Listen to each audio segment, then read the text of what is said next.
Hello and welcome to the second most interesting but least useful episode of this series, which asks the question, what is the best form of money?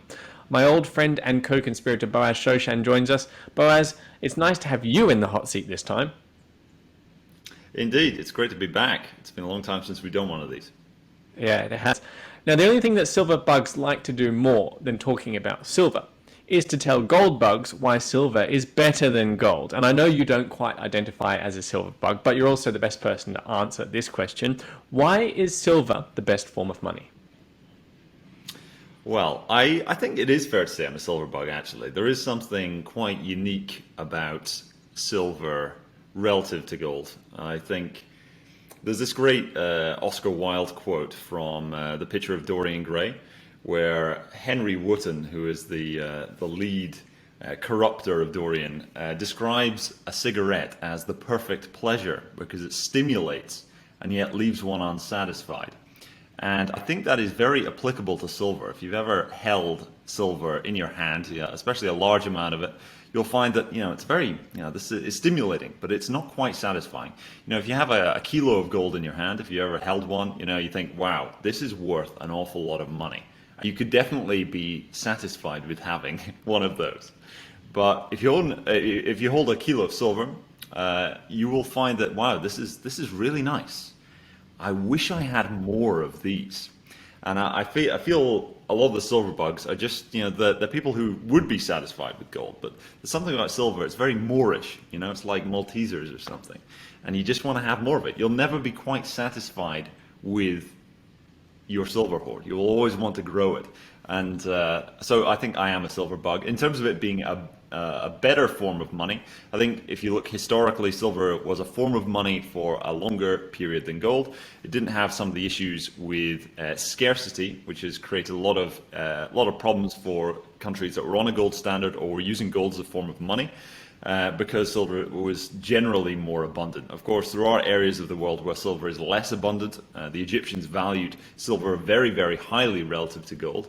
But if we are talking about Europe, or if we're talking about the States, and of course, Latin America, where there is huge amounts of silver.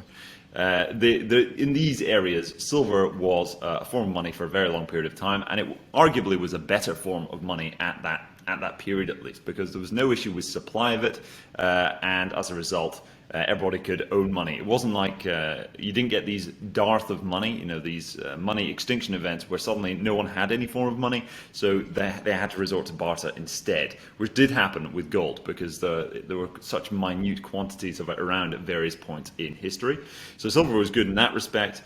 If you are interested in hard money, generally, you're one of these wing nuts who believes that banks should be allowed to fail if they screw up. Really radical stuff.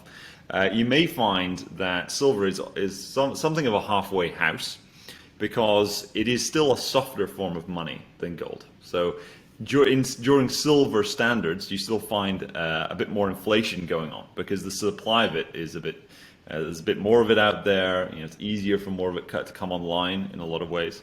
So as a result, you can be not quite so much of a fringe wingnut if you're a fan of silver, because it was a softer form of money. Do you see gold as merely being like a stepping stone to the truth of silver being the superior form of not just money but also investing? That's a big question, I must say. I think I would agree definitely with the first part of that. If you start investing in gold, it's rare to find somebody who starts investing in gold and then it's like, actually, platinum's way better. Actually, palladium is way better. Rhodium's where it's at. That's what I want to be now. I just want to stack rhodium. Now, arguably, people who have done that would have made an awful lot of money over the past few years. But I've not encountered anybody who's become a platinum bug or a palladium bug. Though you do find people who go really crazy for like osmium and stuff because they just want the rarest metal out there. But it's very strange, esoteric.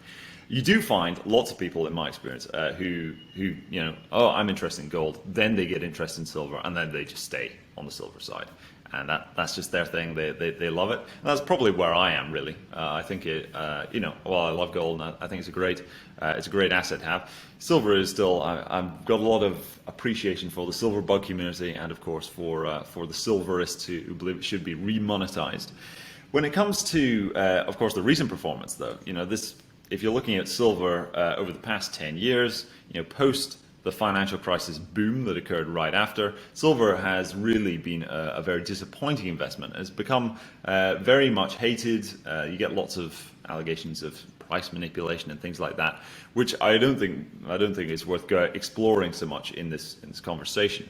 But when it comes to how unloved it is by people who are outside of the silver bug community, I think that's worth dwelling on, because big investors don't touch silver, and it's something which I think when it starts to regain its luster, it will do so in a massive way. And people have thought of silver as high beta gold, more volatile gold, for a long time. I think there's more to it than that, but there will be a period where silver does regain its luster, and when it does, it'll be a really huge move for silver, because silver is people have this apathy to it. It's not thought about, it's forgotten about. There's such a lack of interest in a critically important metal that when people do realize how important it is, I think it will see a very strong move, and it will increase in value more than gold will.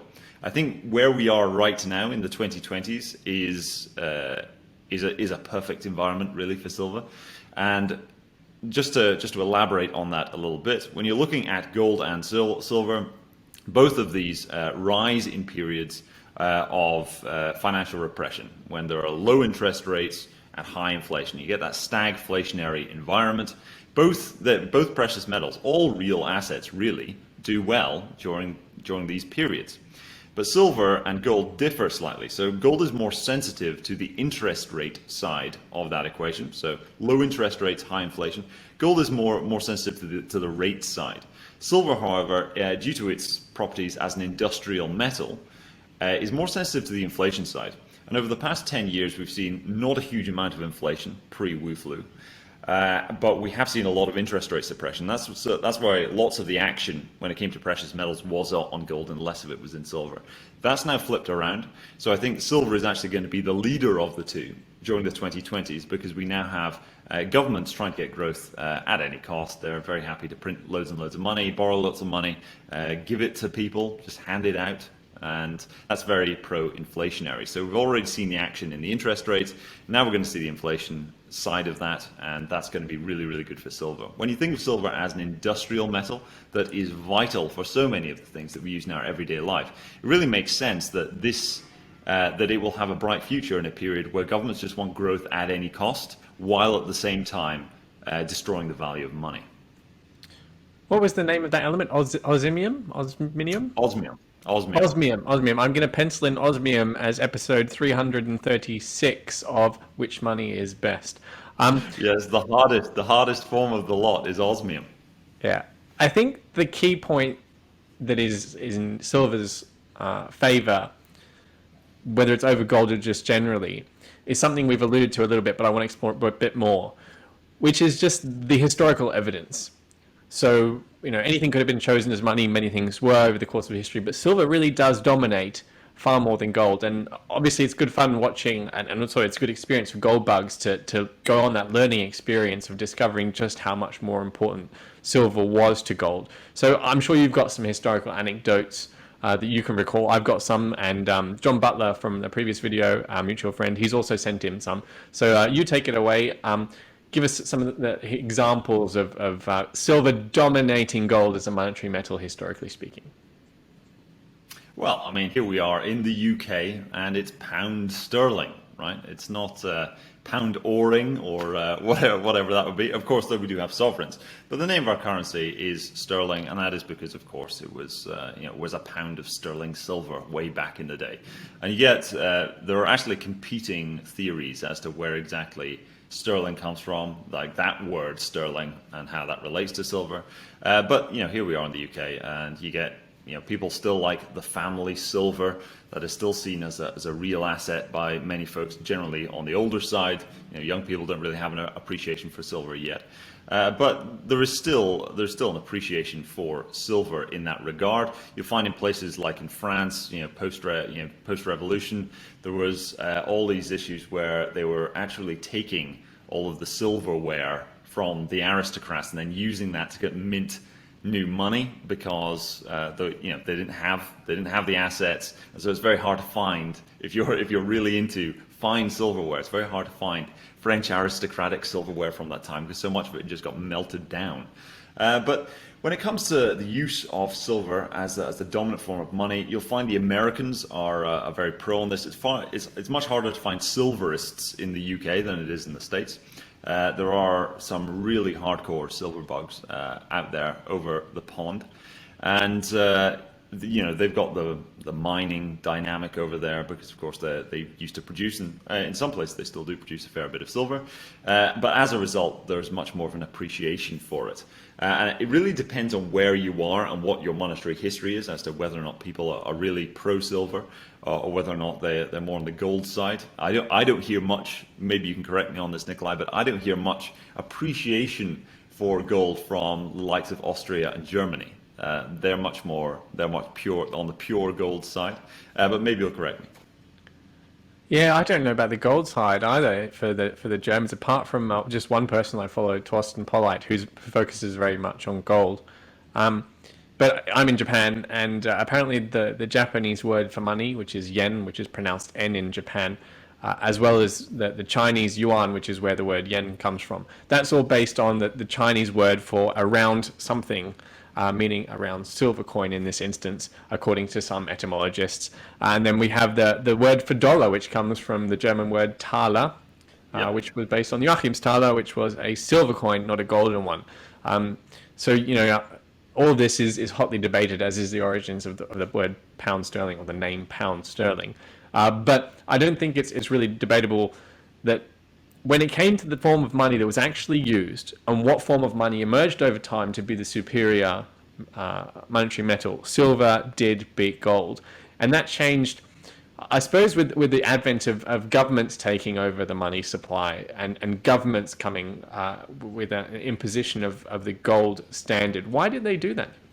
Well, I guess you'd have to ask them, though. If we could hazard a guess, it was probably that they wanted to have more of an influence over their own monetary affairs. There is a great book called The Story of Silver by a chap called Silber, of all people, where he covers the manner in which it was effectively agreed on a European and over the pond with America to effectively phase out silver and ensure that gold was the main unit to enable a lot of things. But a lot of it was about economic integration and the banks not wanting volatility when it came to the foreign exchange rate, effectively. You find some very interesting stories when it comes to the history of silver being demonetized and the knock-on effects that occurred in parts of the world where silver still was monetized. So you had, as I say, Europe and America going on to this much more gold-dominated monetary system, whereas in Asia, silver was still heralded as a form of money. This causes a lot of problems where you have, say, in the early 20th century, in between the wars, there is a big demand politically in states like Nevada for the silver to be subsidized by the government in order to keep the mining communities happy. And this is at a time where the US is going much more pro-gold. But of course, over in Asia, they're still on a silver standard in several countries. And the subsidization of silver due to internal domestic politics in the States actually leads to economic chaos in China, which in turn invites in the Imperial Japanese. And you have this very interesting dynamic there where effectively, just in order to please mining communities, the US is buying lots and lots of silver and just holding it in a strategic reserve. And in doing so, because the price of money is still a global price, this causes effectively deflation in China, and this causes lots of economic chaos, and then in turn creates all manner of problems in Asia during the Second World War. This is sounding a bit familiar to the current situation. Indeed. One could draw all manner of allusions. But what I find interesting is that the US government ends up with all of this silver that they've been buying just to subsidize the price of silver, and they have to find something to do with it.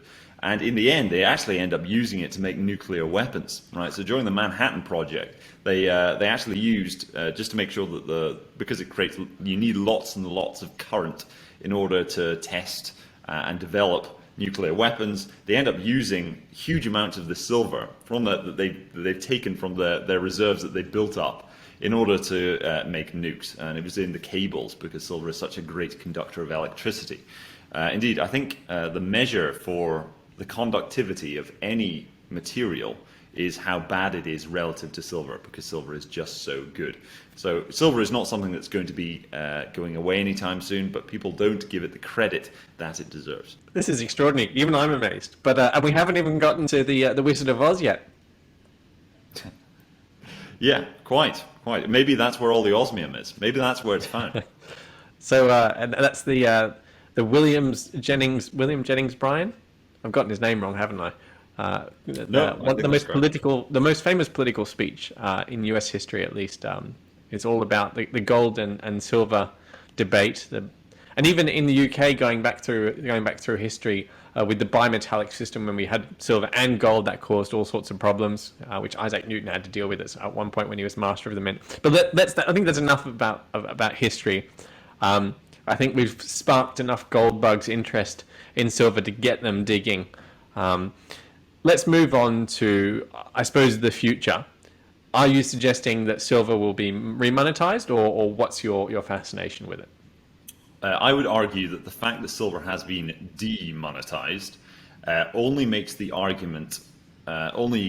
a more compelling argument for silver in its current role. So as I was saying, where people have kind of lost interest in silver, people don't think about it as money anymore, and central banks don't hoard it. That's what I mean when I say it's been demonetized, because there is no longer a financial monetary institution that is playing in this market in any way. This lack of interest will only make the demand for silver greater in the future. So because you do not have constant government, like state-led actors creating demand in this market, that the entire silver supply chain is not used to that at all. And so when there are big surges in demand in the future, that probably won't come from governments, but that supply chain won't be there to support it. And as a result, you'll see larger price spikes for it. Yeah, that's a good argument in my view. The fact that it isn't part of the monetary system or the central bank system gives it an advantage when it comes to remonetizing it. So we've seen a few gold-backed cryptocurrencies and other similar gold-based initiatives. I don't think there are any for silver, are there? I've not come across any. Arguably, one of the original projects to create a gold-backed cryptocurrency, which then just ended up being an ETC, an exchange-traded commodity. I believe the Royal Mint, the RMAU product that was originally going to be a gold-backed digital currency, which would have been really cool. I think they did end up rolling out a silver-backed exchange-traded commodity, but that's not a currency, that's just an exchange-traded commodity. All right, here's a tough one for you, Boaz. If governments backed their central bank digital currencies with silver, would you be in favor? Wow, well, that's quite a question. If governments backed CBDCs with silver, but why didn't why don't they back them with tobacco or real estate in Mayfair? I mean, I don't see it happening at all. But if they did, Rishi Sunak says, guys, it's time to make pound sterling again. Make sterling silver again. We've already got the marketing here. Make sterling silver again. MSSA. Hashtag MSSA. Maybe we can make it trend, Nikolai. Would I be in favor? Yes, I would. I would. As a true patriot, I would definitely support Rishi Sunak were he to stand up and say, make sterling silver again. That was a real test of your loyalties, whether you're a true anti-government believer or a true silver bug, and you've chosen silver. I'm disappointed in you, Boaz. You get the last word then. I can't be this cruel at the end. No, it's a good question. Yeah, I mean, when you're thinking of silver more broadly, just that as it is, I would encourage anybody to learn a little more about how it's used industrially, because it is very, very interesting there. We give a lot of credit to the Green New Deal and whether or not that will happen, as to whether or not silver will spike in the future. But if you look at just how much it's used in things like phones, in laptops, and indeed pretty much through all manner of electronics. As I said earlier, especially if you want really high-grade conductivity, you're probably going to be looking at silver there. And we take silver for granted. It's everywhere. People used to take their silverware very seriously. They didn't take it for granted. They're very proud of it, and we don't really do that anymore. So I think silver has not been appreciated as it should, but it will be in the future. And when the value of the pound in your pocket is getting incinerated, but in slow motion, but in ever accelerating motion, I think people will really start to appreciate this stuff once again, and start to value silver as it should be. And it has, the inertia of history, the momentum of history behind it. And I can very easily see, just as we saw the likes of GameStop getting blown up and all these kids buying call options on Tesla shares, I can very easily imagine a future where suddenly the hot new thing is just to buy silver, or to even if it's a silver ETF. You already get these crazy demand squeezes in the physical market if you want small silver coins, like something like this. But in the future, I can imagine there being an issue at a much larger scale when it comes to big ETF ownership that's not backed just by futures, but actual physical ETF ownership becoming difficult. And that's something I'd look forward to. I'll ask you one last question then, Nikolai. So during the pandemic, we had all these articles come out saying, yeah, we need to get rid of cash because it spreads disease. And this is something that was very much sort of flavor of the month. We had seen a few articles on this, from think tanks and whatnot in the past, but this became a very popular thing to write about how cash was, if you use cash, you accept cash, you're a killer. And this was a very, this is ridiculous. It was patently ridiculous. However, silver's antibacterial properties are, of course, very well known, or they used to be anyway. You get the really hard silver bugs. If you're really hardcore, you will drink silver, colloidal silver, and your skin might go purple as a result. But some people swear by it; they're really into it, and fair play to them if that's their thing. But the antibacterial properties of silver have been well known for a very long period of time, and of course it is possible now to, with modern technology, to create banknotes made out of gold. So just a very thin sheet of gold. I think this is a thousandth of a troy ounce that's just been compressed into a sheet. So I was thinking, why not silver? I mean, it's much cheaper than gold. Why couldn't we just roll out silver banknotes instead of these the polymer crap they roll out now? What do you think, Silver? Would you support the government if they started rolling out silver banknotes? You had me until you said, would I support the government? No, I do not support the government, and no matter what they do, even if it's coming up with a silver standard. And I think the way the governments have mismanaged gold and silver standards in the past is evidence for why. And on 2 days after the date that we're recording this, I'm recording a video with someone who explains how the private sector can in fact provide the monetary system and let the best metal win in that scenario, because the consumers get to choose from a variety of options which form of money they want. That's going to be the most interesting, but probably also not particularly useful video, although this one has proved very useful because of the investment angle in silver. I think you're right that there's no other investment that has the combined power of the potential for extreme speculative returns in some sort of spike or boom, but also this monetary inflation wealth hedge. That combination is unique to silver, with many other things thrown in, like that antibacterial characteristics and obviously the history. But as you certainly haven't disappointed, this has been excellent. Thanks very much for joining us, and to everyone who watched this, thanks for watching.